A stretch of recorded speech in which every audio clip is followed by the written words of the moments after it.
Gold, trusted gold buyers. మీరు తాకట్టు పెట్టిన బంగారాన్ని విడిపించి ఈ రోజు ఉన్న మార్కెట్ ధరకు కొనబడను.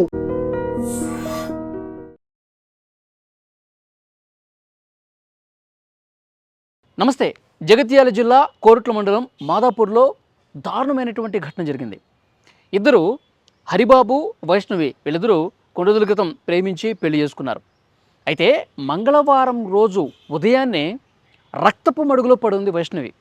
హరిబాబు అంటే భర్త హరిబాబే చాలా దారుణంగా వైష్ణవిని కత్తితో పొడిచి చంపేసి నేరుగా ఏమీ ఎరగనట్టుగా నేరుగా అక్కడ పోలీస్ స్టేషన్కి వెళ్ళి నేను వైష్ణవిని చంపేశానని చెప్పి పోలీసుల ముందు లొంగిపోయాడు.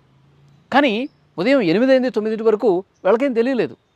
ఇంటి దగ్గర ఉన్న వాళ్ళకి, వాళ్ళ కుటుంబ సభ్యులకి ఏమీ తెలియలేదు. తర్వాత ఏంటి ఎంతసేపుగా అమ్మాయి బయట రావట్లేదని చూస్తే రక్తపు మడుగులో చేతి మీద, గొంతు మీద, కడుపు మీద గాయాలున్నాయి. కత్తితో దారుణంగా చంపేసినటువంటి పరిస్థితి ఉంది. వెంటనే పోలీసుల దగ్గరికి వెళ్ళారు. ఆల్రెడీ అప్పటికే వాడు పోలీసుల అదుపులో ఉన్నాడు. వీడిని కఠినంగా శిక్షించాలి, ఉరి తీయండి, మాకు అప్పగించండి, వాడి సంగతి మేము చూస్తామని చెప్పి పెద్ద ఎత్తున పోలీస్ స్టేషన్ దగ్గరే ఆందోళన చేస్తున్నటువంటి పరిస్థితి ఉంది. అయితే ఎందుకు ఇంత దారుణంగా హరిబాబు, వైష్ణవి యూట్యూబర్, అక్కడ స్థానికంగా ఆమె రీల్స్ చేస్తూ ఉంటుంది. రీల్స్ చేసి అవన్నీ అప్లోడ్ చేస్తూ ఉంటుంది. యూట్యూబర్గా పేరుంది. ఆమె ప్రతిరోజు కూడా ఏదో ఒక వీడియోలు రీల్స్ పెడతా ఉంటుంది. వీడు హరిబాబు అక్కడ స్థానికంగా ఉన్నటువంటి ప్రభుత్వ ఆసుపత్రిలో కాంట్రాక్ట్ కార్మికుడిగా పనిచేస్తూ ఉన్నాడు. కొన్ని రోజులు బాగానే ఉన్నారు. అప్పుడప్పుడు చిన్న గొడవలు జరుగుతున్నాయి. కానీ అసలు చంపే పరిస్థితి వస్తుందా, మా అమ్మాయిని ఇంత దారుణంగా వీడు చంపేస్తాడని చెప్పి అసలు మేము ఊహించుకోలేదు, దట్టు వీడు ప్రేమించి పెళ్లి చేసుకున్నాడు అని కుటుంబ సభ్యులు చెప్తున్నారు. అసలు గతంలోకి ఒక్కసారి వెళ్ళి మనం పరిశీలిస్తే ఈ హరిబాబు అనేవాడు ఈ అమ్మాయిని ప్రేమించి పెళ్లి చేసుకున్నాడు. ఈ హరిబాబు వాళ్ళ తల్లిదండ్రులకి ఈ పెళ్ళి అసలు ఇష్టం లేదంట. చాలా రోజుల పాటు వీళ్ళు అసలు పెళ్ళికి ఒప్పుకోలే. అబ్బాయి తల్లిదండ్రులు, నువ్వు అసలు అమ్మాయిని పెళ్లి చేసుకుంటే మా ఇంట్లో కూడా ఉండద్దు, నువ్వు అసలు అమ్మాయిని పెళ్లి చేసుకోవద్దు, మాకు ఇష్టం లేదు, నువ్వు వేరే పెళ్లి చేసుకో, వేరే అమ్మాయి, మంచి అమ్మాయిని నీకు చూస్తాము, అమ్మాయిని పెళ్లి చేసుకో అంటే వీడు అసలు ఏమాత్రం ఒప్పుకోకపోగా నేను ప్రేమించినటువంటి అమ్మాయి వైష్ణవిని నేను పెళ్లి చేసుకుంటానని చెప్పి తెగేసి చెప్పాడు. ఇక వీళ్ళు ఒప్పుకోవట్లేదని చెప్పి ఒకసారి పురుగుల మందు కూడా తాగాడంట. ఆత్మహత్యాయతనం కూడా చేశాడు.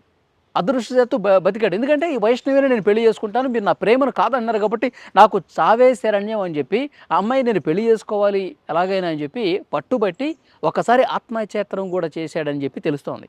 ఇప్పుడు ఇవన్నీ కూడా విషయాలు బయటకు వస్తూ ఉన్నాయి. మరి అలాంటి వ్యక్తి, మరి అంత ప్రేమ ఉన్నటువంటి వ్యక్తి ఇంత దారుణంగా భార్య వైష్ణవిని ఎందుకు చంపేశాడు అన్నది కూడా చాలామందికి అర్థం కాని విషయం. ఎందుకంటే వైష్ణవి వాళ్ళ తల్లిదండ్రులకు కూడా మరి బాగానే ఉండేవాళ్ళు, ఏదో చిన్న గొడవలు జరుగుతున్నాయి. కానీ వీళ్ళు అసలు ఇంత దారుణంగా చంపేసి, ఇంత దుర్మార్గంగా ఒక కిరాతకులాగా, ఒక సైకోలాగా, ఒక క్రిమినల్ లాగా బిహేవ్ చేసి చంపేస్తాడని చెప్పి మేము కూడా ఊహించలేదు అని చెప్పి ఇప్పుడు చెప్తా ఉన్నారు. ఇప్పుడు ఈ హరిబాబు తల్లిదండ్రుల దగ్గర కాపురం పెట్టలా, ఈ హరిబాబు వాళ్ళ ఇంటి దగ్గర కాపురం పెట్టలా. ఎందుకంటే వాళ్ళు ఒప్పుకోలేదు. అసలు అమ్మాయిని పెళ్లి చేసుకుంటే నువ్వు రావద్దన్నారు కదా. ఇప్పుడు వైష్ణవి ఇంటి దగ్గర వీళ్ళు కాపురం పెట్టారు. కొన్నాళ్ళుగా ఇక్కడే ఉంటా ఉన్నారు.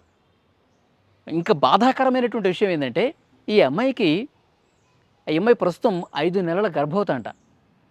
మరి కడుపులో బిడ్డ పెరుగుతోంది. అయినప్పటికీ కూడా వీడు ఇంత దారుణంగా అమ్మాయిని చంపాడు. కడుపులో ఉన్న బిడ్డ కూడా 2 ప్రాణాలు ఒకేసారి తీశాడు కదా. ఇంకా ఇది బాధ ఎక్కువైపోతుంది. అయితే అసలు ఎందుకు చంపాడు అన్నది పోలీసులు ప్రస్తుతం విచారణ చేస్తూ ఉన్నారు. వెలుగులోకి 2 ముఖ్యమైనటువంటి విషయాలు వస్తూ ఉన్నాయి. అక్కడ ఊళ్ళో హరిబాబు రావాల్సినటువంటి ఆస్తి వాళ్ళ తల్లిదండ్రులు ఇవ్వట్లేదు. ఎందుకంటే మేము చూపించినటువంటి అమ్మాయి నువ్వు చేసుకోలేదు, మాకు ఇష్టం లేని పెళ్లి చేసుకున్నావు, వైష్ణవిని వద్దు అంటే నువ్వు ఆ అమ్మాయే కావాలని చెప్పి చేసుకున్నావు, కాబట్టి ఆస్తిలో నీకు చిల్లి గవ్వ కూడా రాదు, ఏం చేసుకుంటా చేసుకోపో, నువ్వు ఆమె నుంచి బయటకు వస్తే, ఆమెని దూరం చేసుకుని వస్తే, ఆమె నుంచి నువ్వు విడాకులు తీసుకున్నా బయటకు వస్తే నీకు వేరే పెళ్లి చేస్తాం, అప్పుడు మాత్రమే మా ఆస్తిలో హక్కు ఉంటుంది నీకు, అప్పుడు మాత్రమే నీకు ఆస్తి ఇస్తాము అని కుటుంబ సభ్యులు తెగేసి చెప్పినట్టుగా తెలుస్తోంది. మరి ఈ గొడవలన్నీ ఎక్కువ జరుగుతున్నాయి. మరి ఈమెను చంపేస్తే నాకేమన్నా ఆస్తి వస్తుందని చెప్పి ఈ విధంగా ఒక క్రిమినల్ లాగా ఏమన్నా ఆలోచించాడా, ఇది తెలీదు. ఎందుకంటే కొన్ని రోజులుగా ఆస్తులకు సంబంధించిన గొడవలు జరుగుతూ ఉన్నాయి. ఇప్పుడు మేము చెప్పిన అమ్మాయి నువ్వు పెళ్లి చేసుకోలేదు, మరి మా దగ్గర ఉన్నటువంటి ఈ ఆస్తులన్నీ కూడా నీకు ఎట్లా ఇస్తాంరా అని ఈ గొడవలన్నీ ఎక్కువ జరుగుతున్నాయి. ఇదొక కారణంగా కనిపిస్తోంది. రెండోది, ఈ అమ్మాయికి ఈ అబ్బాయికి అంటే భార్యాభర్తలు ఇద్దరికి కొన్ని రోజులుగా గొడవలు జరుగుతున్నాయి. అనుమానం పెనుభూతమైనట్టుగా కొంత సమాచారం వస్తుంది. అనుమానం ఎక్కువ పెట్టుకున్నాడు. ఈమె రీల్స్ చేస్తూ ఉంది, ఎవరెవరికో షేర్లు చేస్తూ ఉంది, పొద్దున్న లేస్తే కెమెరా ముందు డ్యాన్సులు చేస్తూ ఉంది, సో ఈ రీల్స్ చేస్తూ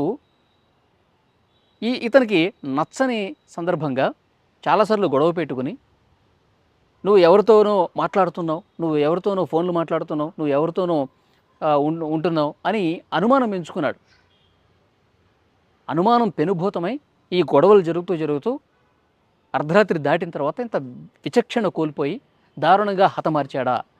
ఈ కోణంలో కూడా ప్రస్తుతం విచారణ చేస్తూ ఉన్నారు. వీడికి చంపడం వెంటనే వెళ్ళిపోయి పోలీసుల ముందు లొంగిపోయాడు. నేను నా భార్యని వైష్ణవిని చంపేశాను అని చెప్పి పోలీసుల ముందు లొంగిపోయాడు.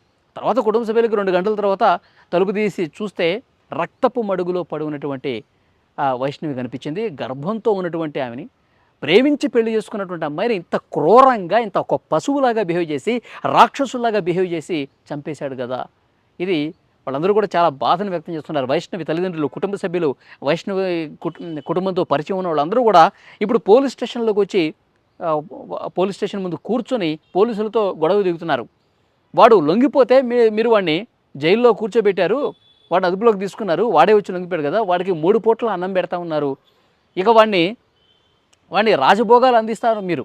ఏదో ఒక రోజు వాడికి బెయిల్ వస్తుంది, హ్యాపీగా మళ్ళీ బయటకు వచ్చేస్తాడు. అట్లా వద్దు, వాడిని అప్పగించండి, తగిన శాస్తి వాడికి చెయ్యాలి. మా అమ్మాయిని చంపాడు కాబట్టి వాడు కూడా చావాల్సిందే. మీరు ఉరేస్తారా, లేకపోతే వాడిని అప్పగిస్తే మేమే రాళ్లతో కొట్టి చంపుతాం. మా అమ్మాయిని ఇంత దారుణంగా కత్తితో పొడిచి చంపాడంటే అసలు వాడిని ఏమనుకోవాలి? చాలా కాముగా ఉండేవాడు, అసలు ఏమీ ఎరగనట్టు అమాయకుల్లాగా మా ముందు బిహేవ్ చేశాడు. మరి వాడికి చంపాలన్నటువంటి అంత క్రూరత్వం ఎందుకు వచ్చింది మాకు అర్థం కావట్లేదు. వాడిని అప్పగిస్తారా లేదా అని చెప్పి పోలీసులతో గొడవ చేస్తూ ఉన్నారు. అక్కడ రోడ్డు మీద కూర్చుండిపోయి వాడిని మాకు అప్పగిస్తారా లేదా, వాడిని మేము చంపుతాం అని చెప్పి పెద్ద ఎత్తున ఆందోళన చేస్తున్నటువంటి పరిస్థితి ఉంది.